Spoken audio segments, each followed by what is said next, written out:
నేను ఆన్లైన్లో ఏదైతే మీకు సెట్ అప్ ఉందో అలాగే నాకు నచ్చిన నేను ట్వీట్ చేసి చూడండి, ఇది కూడా ఈక్వల్గానే ఉంది. అండ్ ఇదేం కొత్త కాదు మనకి, ఇదేం కొత్త కాదు. ఇప్పుడు షో బై షోకి టాక్ పెరుగుతుంది. సో నెక్స్ట్ కమింగ్ హాలిడేస్ కాబట్టి డెఫినెట్గా సినిమా మా ఎక్స్పెక్టేషన్ తగ్గట్టుగా వెళ్తుంది. మా ఎక్స్పెక్టేషన్స్ దాటాలని కూడా కోరుకుంటాం.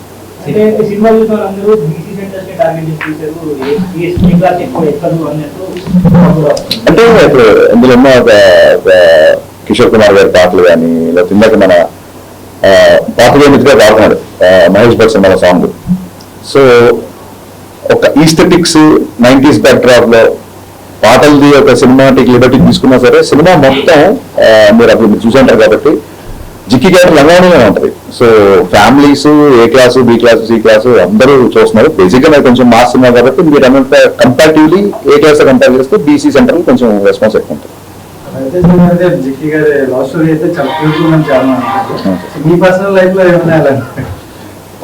నాకు జరిగింది. నా చుట్టుపక్కల ఫ్రెండ్స్ ఈ మేము స్కూల్ డేస్ లో ఉన్నప్పుడు ల్యాండ్ లైన్లు ఒక అమ్మాయికి ఫోన్ చేయాలంటే ఎంత కలుపుతున్న వాట్సాప్ లో మెసేజ్ తెలియజేయకూడదు, పక్కింటికి చేసేవాళ్ళు, ఎవరన్నా మగగంతు టపకం ఫోన్ పెట్టేవాళ్ళు, ఇలాంటి చాలా ఎక్స్పీరియన్స్ ఉంది. సో అందుకే ఆ ఫోన్ డెడ్ ఉంటుంది ఒకటి. వీళ్ళిద్దరు ఆయన ఫోన్ వంక ఇద్దరు రొమాన్స్ చేసుకుంటే ఫాదర్ వచ్చి ఎవరితో మారుతున్నాం అమ్మా అంటే అదే అత్త మారుతున్నాం అంటే ఫోన్ డెడ్ అయింది. అది రియల్ లైఫ్ లో జరిగిన ఇన్సిడెంట్. మా ఫ్రెండ్ ఉన్న అమ్మాయి ఫోన్ లో మాట్లాడుకున్నారు, ఫోన్ రెడీ అని తెలియదు. ఓకే అంటే వాళ్ళ ఇంటికి వెళ్ళి ఆ అబ్బాయి కూర్చుంటే అమ్మాయి ఫోన్ లో మాట్లాడితే అంత మారుతుంది. రియల్ లైఫ్ ఇన్సిడెంట్ ఇది. So based on true incident అలా జరిగింది. అంటే క్యామియో అనేది మీరు అబ్జర్వ్ చేస్తే సినిమాలో ఎప్పుడైతే విలన్ ఇంట్లో హీరో ఇరుక్కుపోతాడో, ఎప్పుడైతే ఆ బిఫోర్ నైట్ జిక్కి అనే అమ్మాయితో హీరో పెళ్ళాల్సి వస్తుంది తెలిసినప్పుడు, ఇక్కడ కాదు ఇన్ని లంచాలకి ఎన్ని ఫైట్లు ఎంత మనుషులు పంపినా సరే హీరోలు అందట్లేదు అన్నప్పుడు పెళ్లి చేసి ఇంట్లో గొడవ చేస్తే అప్పుడు ఇతను బయటకు వస్తాడేమో అన్న ఒక థాట్ పెళ్లింటికి వెళ్ళిపోతారు. కానీ జప్తు చేసిన డబ్బంతా వెళ్ళి హీరో వెళ్ళలేని పరిస్థితి.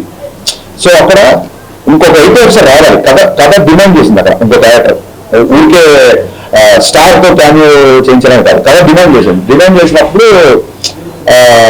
హీరో గారి దగ్గర ఒక చిన్న జూనియర్ యాక్టర్స్ లాంటి వ్యక్తి వస్తే బాగుంటుంది అనిపించింది. సో సినిమా బిఫోర్ ఎందుకు చెప్పలేదంటే సస్పెన్స్ వెళ్ళిపోతుందని చెప్పలేదు. ఇప్పుడు మీడియా ముఖంగా సిద్ధు జనార్దన్ గారికి మనస్ఫూర్తిగా థ్యాంక్స్ చెప్తున్నా. థియేటర్లో సిద్ధు ఎంటర్ అవ్వగానే సినిమా నెక్స్ట్ లెవెల్కి వెళ్ళింది అంటున్నారు. అండ్ ఆ ఇంగ్లీష్ డైలాగ్ ఎంత డైలాగ్ ఉంది కదా, లాంగ్ డైలాగ్, ఆ డైలాగ్ సిద్ధు చెప్పాడు. అది స్క్రిప్ట్ లో లేదు, ఆ డైలాగ్ అప్పటికప్పుడు సిద్ధు చెప్పాడు. సో అమేజింగ్ అంటే సినిమాలో తన కంట్రిబ్యూషన్ కి ఎప్పుడైతే రెస్పాన్స్ వస్తుంది, ఆ డోర్ పగిలి సిద్ధు ఎంటర్ అవ్వగానే ఒక ఎరప్ట్ వచ్చిందని చెప్తున్నారు డిస్ట్రిబ్యూటర్లు అందరూ. So Siddhu, thank you my star boy, thank you so much for your wonderful and impactful camp. Congratulations అండి. Thank you sir. 90s అనేటప్పటికి మాకే కరెక్ట్ అవుతాయండి, ఇక్కడ చాలా మంది లేరు. ఆ ఏజ్ నాదే కాబట్టి మహేష్ భట్ సాంగ్ వచ్చినప్పుడు సౌదీ అరేబియాలో చూసాను నేను ఆ సినిమా. చాలా కనెక్ట్ అయిపోయాం. ఆ ఫోన్ ట్రాపింగ్ కానీ, పక్కింటికి వెళ్ళి రావడం కానీ, ఇవన్నీ అసలు అలాంటి థాట్స్. ఆ పాటలు మహేష్ భట్ పాట అమితాబ్ బచ్చన్ గారికి ఎలా పెట్టాలనుకున్నారు అంటే కావాలని చేశారా? నెక్స్ట్ మోరవీడికి జిక్కి అని ఆ సింగిల్ పాట పెట్టాలి. చాలా మంది ఫ్యామిలీస్ ఫోన్ చేశారండి. జిక్కి అనే పేరు పెట్టడం అనేది అసలు చాలా బాగుంది అబ్బాయి అని చెప్పి చాలా మంది ఫోన్ చేశారు. మహాగాయని ఆవిడ. ఇంకా నాకు చిన్నప్పటి నుంచి మ్యూజిక్ తో పెరిగినండి నేను. మీరు ఎలా అయితే సడక్ పాటలు, మహేష్ భట్, కుమారస్వామి పాటలు విన్నామో, అందులో సినిమాలో రవితేజ్ గారికి ఉన్న సచిన్ పడేకర్ గారికి ఉన్న రిలేషన్ నాకు మా నాన్నగారికి ఉండదు. అంటే నాన్నగారి వల్ల నాకు కిషోర్ కుమార్ పాట బాగా ఇష్టం. బట్ నేను కుమారస్వామి పాట ఎక్కువ మా నాన్న కిషోర్ కుమార్ ఫ్యాన్. సో మా ఇద్దరికి ఎప్పుడు ఇంట్లో ఒక చిన్న ఆర్గ్యుమెంట్లు, సరదా డిబేట్లు ఉండేది. సో దాన్నే సినిమాలో పెట్టాను. మీకు నచ్చడం, దానికి విపరీతం రెస్పాన్స్ రావడం నాకు చాలా. అంటే మిస్టర్ బచ్చన్ ఇప్పుడు మీరు అన్నట్టు రివ్యూస్ తేడా వస్తున్నాయి అంటారు కదా, సినిమాలు చూస్తే చాలా బాగుందండి. అంటే పాటలు ఉన్నాయి, డాన్సులు ఉన్నాయి, ఫైట్స్ ఉన్నాయి. Thank you sir. ఎంటర్టైన్మెంట్ ఉంది. సినిమా విపరీతంగా నచ్చింది నాకైతే. థ్యాంక్ యూ అండి, థ్యాంక్ యూ సో మచ్. అలా ప్రేక్షకుడిని ఏమి ఊహించుకోకుండా వెళ్తే సినిమా చాలా బాగుంటుంది. ఆడియన్స్ చెప్పగలరా? లేదండి, నేను దీని నుంచి నేను రివ్యూల గురించి ఎప్పుడు నేను ఎప్పుడు రివ్యూల గురించి మీరు ఇవ్వద్దని నాకు నచ్చినట్టు నేను సినిమా తీసినప్పుడు మీకు నచ్చినట్టు మీరు రాసాయితారు మీకు ఉంటుంది 100% ఎక్కడి నుంచే చెప్పాను. సో వాట్ ఎవర్ ద డిబేట్లలో ఒక 2-3 సార్లు కొంచెం ఏమన్నా హిట్ ఆర్గ్యుమెంట్స్ అయినా పర్సనల్ అటాక్స్ నుంచి అయిన తప్ప నా సినిమా నాకు నచ్చేటట్టుగానే మీ రివ్యూ ఉండాలని చెప్పి నేను ఎప్పుడు అనలేదు. అండ్ రివ్యూస్లో కూడా నాకు బాగా నచ్చినట్టుంది. ఇక్కడ వచ్చే ముందు మళ్ళీ ట్వీట్ చేశాను నేను. గ్రేట్ ఆంధ్ర రివ్యూలో వాగ్దానంలోని లిరిక్స్ ని కోట్ చేస్తూ, ఆయన పేరు తెలియదు నాకు, ఆయన రివ్యూలో ఆ లిరిక్స్ రాశాడు. నాకు చాలా ఆనందం వేసింది. సో అదే ట్వీట్ చేశాను. చిన్నప్పుడు నాన్నగారు వాగ్దానంలో సీతాకళ్యాణ్ నాకు చూపిస్తూ దాని మీనింగ్ అన్ని ఎక్స్ప్లెయిన్ చేసేవాళ్ళు. సో ఒక రచయితకి కానీ ఒక దర్శకుడికి కానీ హై ఎప్పుడు వస్తుందంటే ఎప్పుడో 50 ఏళ్ల కిందట లిరిక్స్ కదా, సీతాకళ్యాణ్ గురించి ఇప్పుడున్న జనరేషన్ నచ్చుతుంది లేదా, ఇలాంటి ఒక ఇది పెడదామా వద్దామా, సరే బ్యాక్గ్రౌండ్లోనే వస్తుంది కదా అని చెప్పి పెట్టినప్పుడు రివ్యూ రాసిన వ్యక్తి దాన్ని గుర్తు పెట్టుకొని బాగుంది, పైగా ఆ సీన్ లో కరెక్ట్ గా కూర్చుని అని రాసినప్పుడు నిజంగా చాలా ఆనందిస్తుంది. ఇలాంటప్పుడే మంచి సాహిత్యం, మంచి మ్యూజిక్, కమర్షియల్ ఇన్సెక్యూరిటీ లేకుండా రీచ్ అవుదా అనే ఒక ఆలోచన లేకుండా తీసుకెళ్లాలని ఏ రచయిత కానీ దర్శకుడు కానీ అనిపిస్తుంది. సో నేను దాన్ని ట్వీట్ చేశాను. ఆయన ఐ థింక్ గ్రేట్ ఆంధ్రలో 2.35 అంటే వేశారు.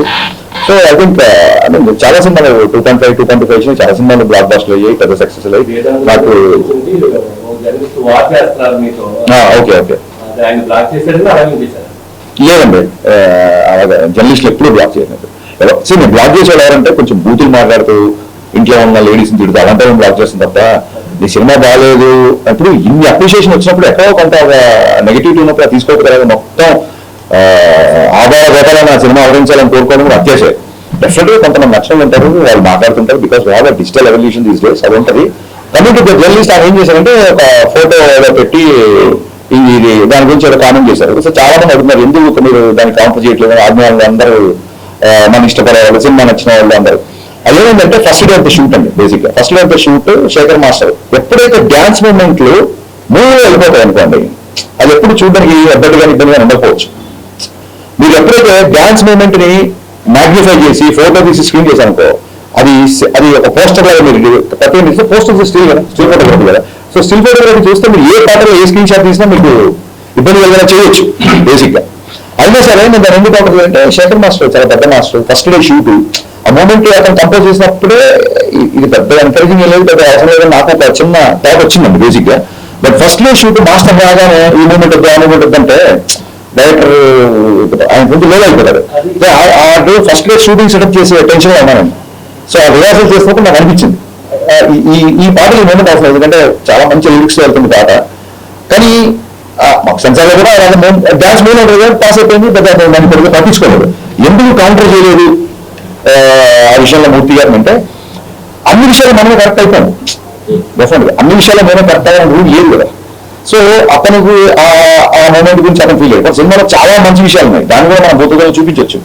బట్ ఒక ఎజెండా అంటే లాస్ట్ టైం గ్యాలరీ సినిమాలో కూడా ప్రభుత్వ వర్షంలో పాటు విజయసేన పట్టుకుంటారు